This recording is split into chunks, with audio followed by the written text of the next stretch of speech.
അപ്പോൾ ഇന്ന് നമ്മൾ പരിചയപ്പെടുത്തുന്നത് നമ്മുടെ വീട്ടിൽ കായ്ച്ചു നിൽക്കുന്ന രണ്ട് ഫ്രൂട്ട് പ്ലാന്റുകളെയാണ്. തുരുതുരാ കായ്ച്ചു നിൽക്കുന്ന രണ്ട് ഫ്രൂട്ട് പ്ലാന്റുകളാണ് നമ്മളിന്നിവിടെ പരിചയപ്പെടുത്തുന്നത്. കാരണം വളരെ ചെറിയ തൈകളാണെങ്കിലും അതിനെക്കൊണ്ട് കഴിയുന്നത്രയൊക്കെ നന്നായിട്ട് കായ്ച്ചിട്ടുണ്ട്. ഇത് നമ്മളെ സ്റ്റാർ ഫ്രൂട്ട് എന്ന് പറയും.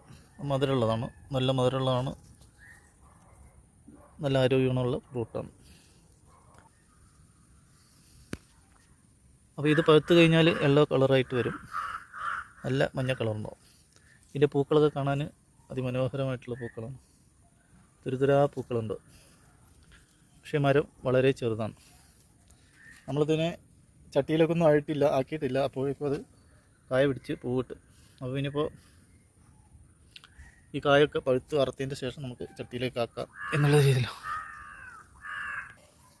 അപ്പോൾ ഇതൊന്ന് വീഡിയോയിൽ കാണിക്കാൻ വേണ്ടിയിട്ടാണ് നമ്മളിന്ന് വന്നിട്ടുള്ളത്. അപ്പോൾ നമ്മളിന്ന് കാണിക്കുന്ന രണ്ട് ഫ്രൂട്ട്സുകളും പാകമായാൽ മഞ്ഞ കളറായിട്ട് വരുന്നതാണ്. അതാണ് ഇപ്പം ഇന്ന് നമ്മൾ ഉൾപ്പെടുത്തിയിട്ടുള്ളത്. ഇത് കട്ട് ചെയ്ത് കഴിഞ്ഞാൽ നമ്മളെ സ്റ്റാറിൻ്റെ രൂപമാണ്. നമ്മൾ പഴുത്തിൻ്റെ ദിവസമൊക്കെ നമ്മൾ കാണിച്ചിട്ടുണ്ട്. ഇപ്പോൾ ഇത് പുളിയായിരിക്കും, പക്ഷെ പഴുത്താൽ നല്ല മധുരമാണ്. അപ്പോൾ ഇത് ചട്ടിയിലൊക്കെ വെച്ച് നല്ല രീതിയിലൊക്കെ വളർന്നു കഴിഞ്ഞാൽ കായകളൊക്കെ നമുക്ക് അറുത്താൽ തീരാത്ത അത്ര കായകളൊക്കെ ഇതിൽ നന്നായിട്ട് പിടിക്കും. അപ്പോൾ ഈ ഗ്രോ ബാഗിലായിട്ട് തന്നെ 2-3 നല്ല രീതിയിൽ പിടിച്ചിട്ടുണ്ട്. അപ്പോൾ അതുകൊണ്ടാണ് പറയാൻ കാരണം. അപ്പോൾ ഇത്രയും പൂക്കളിട്ടിട്ട് നമുക്ക് കിട്ടിയത് 3 അപ്പോൾ അതിൻ്റെ വളർച്ചൻ്റെ കുറവാണ്. അപ്പോൾ ഇനി ചട്ടിയിലേക്കൊക്കെ ആക്കി കഴിഞ്ഞാൽ നല്ല രീതിയിൽ കായ്ഫലമൊക്കെ കിട്ടും. അപ്പോൾ ഇനി അടുത്തതായിട്ട് നമ്മൾ പരിചയപ്പെടുത്തുന്നത് നമ്മൾ ഇസ്രായേലിൻ ഓറഞ്ചാണ്. ഇത് സമയം ഒന്നുമില്ല, ഇതിങ്ങനെ പൂത്തുകൊണ്ടിരിക്കും, കായ്ച്ചുകൊണ്ടിരിക്കും. എല്ലാ സമയവും ഇങ്ങനെ പൂത്തുകൊണ്ടിരിക്കും, കായ്ച്ചുകൊണ്ടിരിക്കും.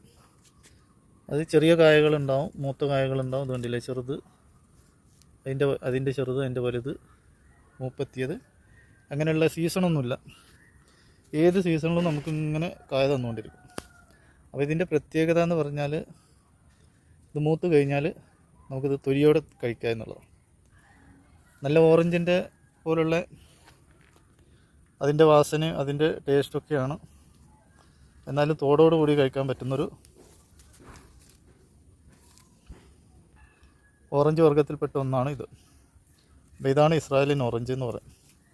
ഇത് പഴുത്തിട്ടുണ്ടെങ്കിൽ യെല്ലോ കളറാണ്, നല്ല മഞ്ഞ കളറായിട്ട് നമ്മൾ ഫോട്ടോയിൽ കണ്ട പോലെ തന്നെ വരും. അപ്പോൾ ഇതിങ്ങനെ ആയി വരുന്നുണ്ട്, മൂത്ത് വരുന്നേ ഉള്ളൂ. അത് മൂത്തിട്ടൊക്കെ നമുക്ക് കാണാം. അപ്പോൾ ഇതിൻ്റെ മുമ്പേ ഒന്ന് മൂത്തതുണ്ടായിരുന്നു, അത് നമ്മൾ പൊട്ടിച്ച് കഴിച്ചപ്പോഴാണ് നമുക്കതിൻ്റെ മനസ്സിലായത്. ഉള്ളിൽ നല്ല മധുരമാണ്, പിന്നെ തോലോട് കൂടി കഴിക്കും ചെയ്യാം. തോലിപ്പോൾ നമ്മൾ കഴിക്കുമ്പോൾ നമ്മൾ ഓറഞ്ചിൻ്റെ തോട് കടിക്കുന്ന പോലെയൊക്കെ അതിൻ്റെ നീരുകളൊക്കെ നമ്മളെ തൊള്ളിലുണ്ടാവും. പക്ഷേ ഓറഞ്ചിൻ്റെ തോട് പോലെയല്ല, അത് കഴിഞ്ഞാൽ അതിൻ്റെ ഇതൊന്നും ചുവലിപ്പൊന്നും കാണില്ല. ഓറഞ്ചിൻ്റെ തോട് കഴിക്കുമ്പോൾ ഉണ്ടാവില്ല ഒരു നാവിനൊരു തരിപ്പ് പോലെ, അപ്പോൾ അതൊന്നും ഉണ്ടാവില്ല. അപ്പോൾ ഇത് നിറയെ കായ്ക്കും, നല്ല രീതിയിൽ വളരുകയൊക്കെ ചെയ്താൽ ഒരു വീട്ടിൽ നമ്മളെപ്പോൾ വേണമെങ്കിലും നമുക്ക് ഇതിൻ്റെ പഴങ്ങൾ കിട്ടിക്കൊണ്ടിരിക്കും.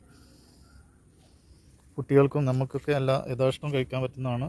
നമ്മളെ ബുഷ് ഓറഞ്ചൊന്നുമല്ല. ബുഷ് ഓറഞ്ച് എന്ന് പറഞ്ഞത് അത് മഹാക്കാടാണ്. എന്തുകൊണ്ടെന്ന് വെച്ചാൽ അത് ചെറുനാരങ്ങ പോലെ പൊളിക്കുന്നൊരു സാധനം. അതിൽ നല്ല നമ്മൾ ചെറുനാരങ്ങ വളർത്തുകയാണ്. അപ്പോൾ നമ്മൾ അങ്ങനെയുള്ളതൊന്നും നമ്മൾ വളർത്തുന്നില്ല.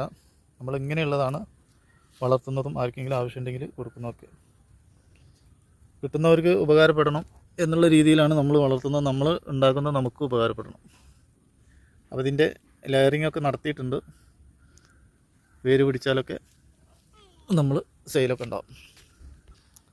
അപ്പോൾ ഇന്നത്തെ വീഡിയോ ഇത്രയൊക്കെയുള്ള. എല്ലാവരും നമ്മളെ വീഡിയോ ഒക്കെ കണ്ട് നമ്മളെ സപ്പോർട്ട് ചെയ്യുക. മറ്റൊരു വീഡിയോയുമായി വരുന്നവരെ എല്ലാവർക്കും ബൈ ബൈ.